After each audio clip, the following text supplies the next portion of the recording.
9 నెలల పాటు అంతరిక్షంలో ఉండి పాపం అసలు వస్తారో రారో అనుకున్న తరుణంలో అది కూడా ఇద్దరే ఉంటారు కదండి అందులో.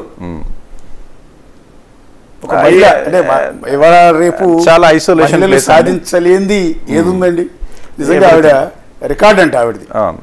ఫస్ట్ ఒక మహిళ ఉమెన్ ఎన్ని రోజులు స్పేస్ లో ఉండడం రికార్డ్ అండి. ఓకే, చాలా హ్యాపీగా కనపడుతున్నారు, స్మైలీ ఫేస్ తో ఉన్నారు. కాకపోతే స్పేస్ షూట్ లోనే ఉన్నారు, బహుశా ఆక్సిజన్ మెంటల్ గా చాలా స్ట్రాంగ్ గా ఉన్నారు. సో ఇంటర్నల్ గా అబ్జర్వేషన్ లో ఉంచితే ఏమైనా ప్రాబ్లమ్స్ ఉంటే rectify. So she's looking good. So she may recover very soon. Okay, చాలా తొందరగా రికవర్ అవుతుందని మనం అనుకుంటున్నాం. ఎందుకంటే రియల్లీ వండర్ఫుల్ సీన్ అండి అది.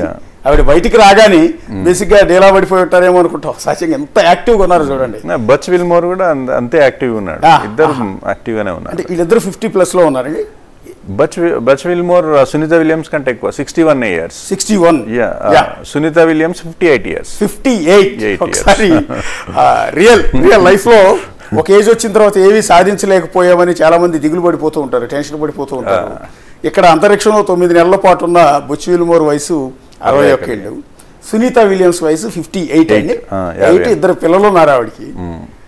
సో మాతృమూర్తి ఆవిడ అంతరిక్షంలోకి వెళ్ళి పిల్లలిద్దరిని వదిలిపెట్టి అంతరిక్షంలోనే 9 నెలల పాటు ఉంది. బహుశా ఈ 9 నెలల పాటు సునీత విలియమ్స్ ఆవిడ తన భర్తతో పిల్లలతో డైలీ ఇప్పుడు వాళ్ళు రీసెర్చ్ చేసే టైం కొంత ఉంటుంది, మరికొంత టైంని వాళ్ళ పిల్లలతో మాట్లాడడం, మ్యూజిక్ వినడం, ఎక్సర్సైజ్ చేయడము, వీలైనప్పుడల్లా ఫ్రెండ్స్తో మాట్లాడడం, ఇవన్నీ జరుగుతూ ఉంటాయండి. ఎందుకంటే వాళ్ళు కూడా మెంటల్గా ఐసోలేషన్లో ఉంటారు కాబట్టి, సింగిల్గా ఉంటారు కాబట్టి ఇవన్నీ చేస్తారు. ఎంటర్టైన్మెంట్స్, మ్యూజిక్ వింటారు, ఎక్సర్సైజ్ చేస్తారు. ఎందుకంటే మజిల్ పవర్ పెంచుకోవాలి, జీరో గ్రావిటీలో మజిల్ పవర్ పెంచుకుంటే బాగుంటుంది. ఫ్రెండ్స్తో మాట్లాడతారు, ఫ్యామిలీతో మాట్లాడతారు, ఇంకా కొన్ని రీసెర్చ్ యాక్టివిటీస్ కూడా చేస్తారు. అంటే బేసిక్గా 9 నెలల పాటు వాళ్ళు ఫుడ్ ఏం తీసుకుంటారండి అక్కడ? ఫుడ్ వాళ్ళకు క్యాప్సూల్స్ ఇస్తారండి కొన్ని. సో వాటర్ ప్యాకెట్స్ ఉంటాయి, ఫుడ్ క్యాప్సూల్స్ తీసుకుంటారు. సో మోస్ట్లీ క్యాప్సూల్స్లో ఉంటుంది, క్యాప్సూల్ ఫామ్లో ఉంటుంది. వాళ్ళకి ఫుడ్ వేస్టేజ్ తక్కువ ఉంటుంది అనమాట తీసుకునే క్యాప్సూల్స్లో.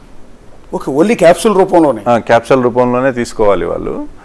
సో ఫుడ్ వేస్టేజ్ చాలా తక్కువ ఉంటుంది అనమాట. ఎందుకంటే మనకు మిగిలినవి ఇబ్బంది కాకుండా క్యాప్సూల్స్ రూపంలో తీసుకుంటారు. దాంట్లో వేస్టేజ్ చదివానండి, జపాన్ సూప్ ఏదో తాగుతారు అని. ఆ సూప్ తాగేటప్పుడు కూడా స్పూన్ తో తీసుకోగానే బాల్స్ మాదిరిగా గాల్లోనే, జీరో గ్రావిటీ కదా, అక్కడే ఉండిపోతుంది అనమాట. సో ద గ్రావిటేషనల్ ఇన్ఫ్లుయెన్స్ తీసుకోవాల్సి ఉంటుంది, అక్కడికి వెళ్ళి సగ్ చేస్తారు, సగ్ చేయాలంటే అంతే, సగ్ చేస్తారు. అది బేసిక్గా ఇంకొకటి ఏదో చెప్పారండి. ఇప్పుడు వీరు అంతరిక్షంలో ఉన్న ఆ పీరియడ్ మొత్తం వీరి నుంచి వచ్చే వేస్టేజ్ మీరు అన్నట్టు, అది టాయిలెట్కి వెళ్ళినప్పుడు కానీ లేకపోతే యూరినల్స్కి వెళ్ళినప్పుడు కానీ దాన్ని మళ్ళీ రీసైకిల్ చేసి వాటర్ కింద కన్వర్ట్ చేస్తారంట కదా? వాటర్ని చేస్తారండి, వాటర్ని చేస్తారు. టాయిలెట్ని ఏం చేయరు, వాటర్ని చేస్తారు.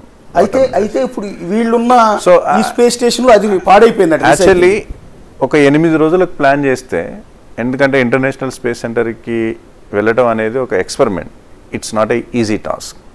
సో ఒక 1 monthకి ప్లాన్ చేస్తే వాళ్ళు 1 yearకి సరిపోయే సరుకులు తీసుకెళ్తారండి ఎప్పుడైనా కానీ. సో అక్కడ నీకు ఫుడ్కు ఏం కొరత ఉండదు.